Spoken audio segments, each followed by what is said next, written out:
DPDP act हर अलग अलग किस्म के बिजनेस के लिए अलग अलग तरह से काम करेगा, चाहे वो खुद जो बेसिक रूल्स हैं उससे हैं। ऐसा क्यों होगा? आइए इस वीडियो में इसकी चर्चा करते हैं और इसके बाद एक पूरी प्लेलिस्ट चलेगी अलग अलग बिजनेसेस के बारे में बात करने की कि उन्हें क्या करना चाहिए। मेरे यूट्यूब चैनल पे आपका स्वागत है, जिसपे आप लगातार डीपीडीपी एक्ट पे भी और डेटा प्राइवेसी पे भी नया कंटेंट देखते हैं। और आज हम बात करने वाले हैं कि डीपीडीपी एक्ट अलग अलग इंडस्ट्रीज के लिए अलग अलग तरीके से कैसे काम करेगा। सबसे पहली बात, क्या ऐसे मिसकंसेप्शंस हैं, क्या ऐसी गलतफहमियां हैं जो लोगों को हैं जब डीपीडीपी एक्ट या डेटा प्राइवेसी की बात होती है? लोग सोचते हैं कि प्राइवेसी पॉलिसी एक कॉमन चीज है, एक पॉलिसी लो और सब लोग उसी को इस्तेमाल करो, बहुत बढ़िया चलेगी। ऐसा नहीं है। प्राइवेसी पॉलिसी हर बिजनेस के लिए, हर स्टैंडर्ड के लिए अलग है। क्यों अलग है, अगली स्लाइड में हम उसके बारे में बात करने वाले हैं। कंप्लायंस का मतलब है आपने कंसेंट ले लिया और आपने नोटिस इशू करा हुआ है। नहीं, आपने नोटिस इशू किया, आपने उसमें बताया डेटा कैसे कलेक्ट करेंगे, कैसे यूज करेंगे, कैसे डिलीट करेंगे, किसके साथ शेयर करेंगे, क्यों कलेक्ट किया, सिर्फ कितना कलेक्ट किया, और आपने उस पर कंसेंट ले लिया। कंप्लायंस यहाँ नहीं खत्म होती। यूजर के राइट्स की प्रोटेक्शन और इन सब चीजों की प्रैक्टिकल इम्प्लीमेंटेशन पे जाके कंप्लायंस पे काम होता है। और अगर कोई कहे कि मेरा बिजनेस बहुत छोटा है, मुझे कंप्लायंस की जरूरत नहीं है, तो बिल्कुल गलत है। वो क्यों गलत है? वो इसलिए गलत है क्योंकि बड़ा है या छोटा है, अगर आपका बिजनेस डिजिटाइज्ड है, अगर आप डिजिटल वर्ल्ड में काम कर रहे हैं, यानी कि आप किसी की भी पर्सनल इंफॉर्मेशन डिजिटल तरीके से इस्तेमाल कर रहे हैं या स्टोर कर रहे हैं, तो आपको डीपीडीपी कंप्लायंट होना जरूरी है। और अगर आप बिजनेस कर रहे हैं तो एज एचआर या आपकी कंपनी के एचआर के पास एम्प्लॉयज की सारी डिटेल है।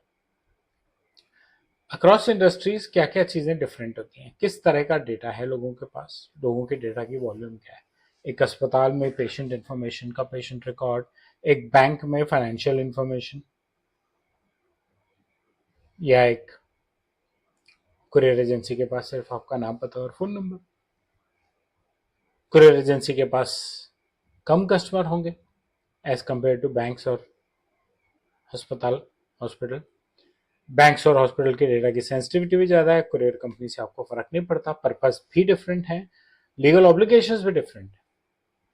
लॉ कहता है हॉस्पिटल को डेटा 10 साल के लिए रखना है, कुरियर एजेंसी के लिए कोई रेगुलेशन ही नहीं है।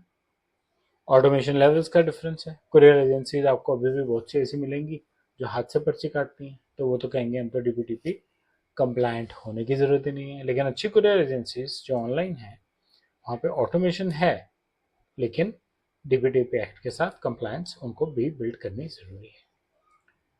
डीपीटीपी एक्ट का कोर सेम रहेगा। डीपीटीपी एक्ट कह रहा है प्राइवेसी नोटिस सबको पब्लिश करना है, सबको बताना है कि वो क्या डेटा कलेक्ट कर रहे हैं, क्यों कर रहे हैं, क्या रिजल्ट एक्सपेक्टेड है, वो उस डेटा को कैसे इस्तेमाल करने वाले हैं, कैसे स्टोर करने वाले हैं, किसके साथ शेयर करने वाले हैं, नोटिस में डिक्लेयर होना चाहिए।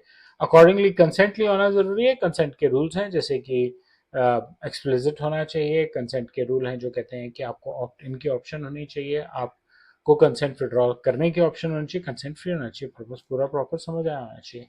यूजर के राइट्स, यूजर के क्या राइट्स हैं, वो भी एक इंपॉर्टेंट फैक्टर है।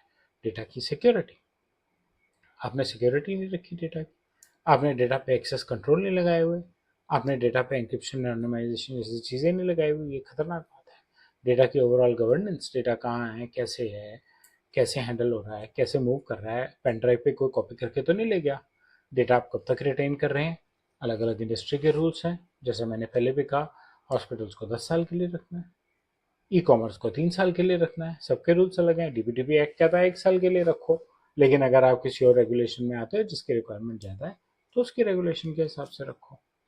ब्रीच का रिस्पॉन्स, अगर कोई प्रॉब्लम आती है तो ब्रीच की रिस्पॉन्स कितनी स्पीड से कैसे दिया जाएगा, वो भी बनाना जरूरी है। और उस रिस्पॉन्स में आपको ये बताना होगा कि क्या डेटा ब्रीच हुआ, कैसे हुआ, और क्या किया गया जिससे कि आगे ब्रीच ब्रीच के इम्पैक्ट को मिनिमाइज कैसे करना है, या ब्रीच का इम्पैक्ट है भी कि नहीं है। बिजनेस की 3 कैटेगरीज हैं भारत में: हाईली सेंसिटिव बिजनेस, ट्रांजैक्शनल और workforce driven business. Highly sensitive में health care, BFSI, edtech, government, telecom. Transactional में retail, e commerce, logistics, travel, SaaS application.